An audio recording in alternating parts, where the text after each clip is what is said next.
this is Ben Nelson with the Angler's Hatch, back at the vise today to show you how to tie one of my favorite midge patterns that I've fished in the driftless and in Montana. I call it the Insurance Policy Midge. It's super easy and quick to tie and very effective. Let's get right into it. Alright, so some materials you're going to need to tie the Insurance Policy Midge. I use the Umpqua Nymph TMC 2487 nymph hook. This is a barbless hook. I really like it for all of the nymph patterns that I tie. Preferably a tungsten white bead. You can get away with just a regular Cyclops bead, but I like tungsten. You're going to need black thread, scissors, whip finish tool, peacock herl, and a little bit of flash. This kind of looks like this stuff. It's great for the wing. And a little bit of silver wire. So we're going to start. We're going to thread that bead onto the hook. That's there. We're going to start our thread wraps at the front. Just kind of work our way back. The thing that I like about this midge the most is that it's pretty easy to tie and it fishes real well, but it also has a really nice shape when you really beef up that body with thread. We're going to trim that off. Going to continue for quite a few wraps, just kind of building up that body. I like to go back to about there and just kind of keep building that up. Make that look nice and sleek.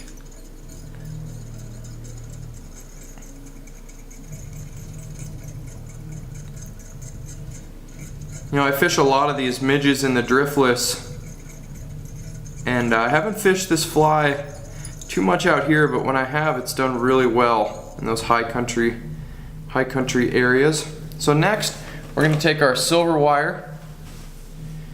This is just ultra wire silver in it's a small. Find the end there. Take maybe like a 2-inch piece and tie that in. Nice. Tie that way back in there. Sweet. Trim that off just like that. Great. And then we'll wrap all the way forward. Make that just look nice and uniform in there. Great. Then we'll do that like classic zebra midge style of wrap, separate, making that body look nice. I try and make them as equal as possible. Just looks nice in there. Do a wrap around the bead. Tie that in. Nice. We're going to trim that wire. Just right at the bead. Next we're going to tie in some flash. So we're going to take a little bit of this crystal flash here. Just going to take a bite of it. Just take a loop. Call that a bite. And we're going to tie 2 pieces of that flash in. Tie that down. So now we have the loop and the 2 pieces. We're going to take the loop and cut it off. Then we're going to work our thread wraps back just a little ways until we get that flash kind of standing up nicely. And then after that, we're going to tie in a little peacock herl. This is really good looking for the neck of the fly. I'm going to tie that in.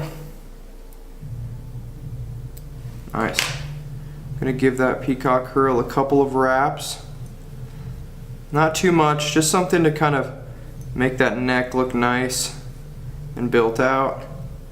Great, that looks good. I'm going to tie that peacock herl in. Trim the excess off of that. And then to cut down the wings, I kind of like to measure it just by the length of the hook. So I'll maybe trim it at the end of the length of the hook. That looks really nice. At a nice equivalent distance to the hook with those wings. Those wings are really nice and add quite a bit of flash. I'm going to whip finish there. And one more for good measure. Build up that neck. I'm going to trim that. Trim the thread. Add a little whip finish. And a little head cement. And there you go. That's the Insurance Policy Midge. Again, super easy to tie, very effective in the driftless and out west in the fall and winter months.